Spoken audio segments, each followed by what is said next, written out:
So let's talk about your That's new. kind of negative. Sorry to interrupt. Sorry. So let's talk about your No, new not at all. I'm single. just saying it's not negative. Yeah, Sorry, mate? let's talk about your new single, "Ordinary Man." It's got great lyrics and a great beat to it. Can you tell us a bit more about it? Yeah, look, I'm blessed to be singing it. You know, I got this tattoo on my arm it's a group called Jodeci, and no one's really heard of them anymore. But in reality, they rewrote the genre of R&B with their Diary of a Madman album, and they invented really the kind of sounds that come from the kick and snare that I'm using on this album, and sorry, on that song. And Devontae, the producer of Jodeci, actually discovered Timbaland as a protege and taught him sort of everything Yep. that he knew. And then Timbaland discovered Ryan Tedder, who's the guy that wrote this song for me.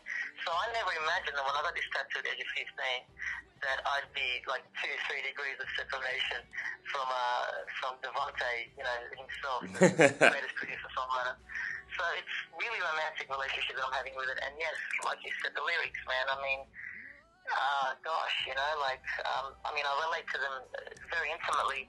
The first girl I ever had in 8 years was this girl, Nicola, that you know, that I found this year.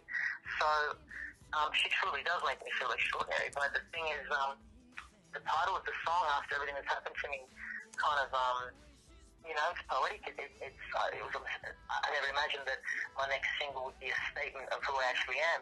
And with 2 words, I managed to do that. Ordinary man, you know, that's all I am. I really feel like a very extremely normal. I'm the most normal guy I know. That's how I feel, you know. So I'm very, very close to the song. So you spoke about a girl, Nicola. So is that the girl who getting you acting all crazy, as one of the songs in the lines in the lyrics actually says? Yep. I don't know who I am, but when I'm with her, I know that I'm no ordinary man. Yeah, she's. I wondered to myself, you know, why her? I mean, I devoted 8 years of my life to a more or less a celibate lifestyle, and kind of I had my head in the clouds. You know, I mean, I was always just studying different things and religion, you know, history, and I just felt that you know, I'd actually had a vision of celibacy, and I had a very, it was strong. It was something very very dear to me. But when she came along, it you know, it just happened. So I wondered to myself, why her? What is it? But I think it's just her gentle way. She has such a gentle spirit, and I think she's always going to. I'm always going to sort of keep my eye on her. You know, she's always going to interest me in what she's thinking. She's wild in her innocence. It's like she's my evidence. You know that. That corruption doesn't always have to have its way with the world, you know, the ego isn't necessarily all that, you know. Yeah. So you also mentioned that you obviously worked with Ryan Tedder. How was it working with him, and like, is there any other tracks on the album that you worked with him on? Well, no, I mean, I worked with Nicholas Furlong, who was Ryan Tedder's protege. So he co-wrote the song with Ryan. And Ryan basically, he kept, you know, he had the song for a little while now, and I'm pretty sure that he gave it to someone from the Glee cast that got signed in America, and they recorded it, and it was almost, the album was just about out, I think, and the last minute, Ryan pulled the plug on the song. He was so connected to that song that, you know, he liked it so much, or had high hopes for it, so much so that he pulled it from the album, and he said, "Sorry guys, you know, I have to keep this one in that pocket until I'm really sure of the vocalist." And somehow I think the delay with my own career helped cross paths with him at the right time, and I think he just maybe just had my voice and just had that spark, that vision, and when I heard it, you know, 9-10 seconds into it, I was just totally gone, you know, I was goosebumps material. So, but Nicholas Furlong, I mean, obviously Ryan Tedder discovered him, and then he's taking him on board. So this kid's pretty, you know, he's a gun. I mean, he's really, he's just, you can just tell he's built of the stuff that eventually becomes what what the word is famous. Like he just has that knack with the way he writes and talks and moves. So never met Ryan, but Nicholas was just a fine lad, a really, really cool guy, and again, incredibly flattered to be singing a song that came again 3 degrees of separation from Jodeci, So what else can we expect from the rest of your album? And do you know when that's due out yet? Yeah, man, I've been waiting over 20 years to record an album like this. Yep. And, the X Factor album certainly wasn't the album that I've been, trying to record for 24 years.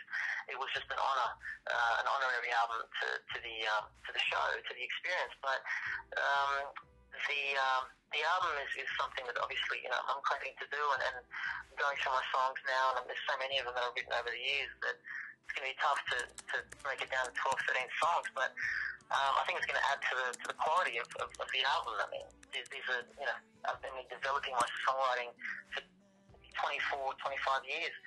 So the album is really, I'm going to use Ordinary Man as the reference point and help get that to help me guide the album in a direction. So, I really would like it to sound similar to Ordinary Man, but not neglect the guitars and the rockier edge, the grittier side of my emotions, Yep. And have you got a name for the album yet? Well, no, I've got a couple that I'm thinking about. The Last Fan Standing, which is just an ode to the fans because they just never gave up on me. I'm amazed with all the adverse media. They just knew what I was and wasn't capable of. The other idea is The Sound of Light, and obviously the third option is just the number 9, which is tattooed on my neck and has a pretty much the greatest significance in my life. That was like a miracle that I experienced that revolved around the number 9. So they're the 3 that I'm tossing up in my head. Well, look, I think I can agree with you. You've got some very dedicated fans like us as well, because they're very popular on our website as well. They're always looking out for your new music and everything. I'm sure, and I'm sure that was at your recent tour. How was that? Say again, the East Coast tour. How was the tour? Oh, mate, it was recording an album is the most kind of meaningful thing in a way because you're going to record your thoughts and then they're going to just live on this disc for years and years. But the touring is just primal, and it's just where I belong, where I really feel that my purpose in this world. But the fans they kind of made it extra special, with the way they are. I mean, I just feel like it's a family reunion when we're playing live. It's really, strange but beautiful. And they'd line up after the show and there's just so much passion. I mean, hugs everywhere and little girls, old ladies, blokes. It's just amazing. Yeah. So that's always the most reinvigorating thing for me, which is playing live. And I'm really looking forward to doing a proper extensive tour and visit all the regional places, that probably there were people that were voting for me from there as well last year. So I really, really want to go to those small towns, that don't have that much entertainment and just play in a pub. And that's what I will do. I'll play the bigger venues, slightly bigger on the coast. But do you know when that regional tour is really, I'm hanging to it.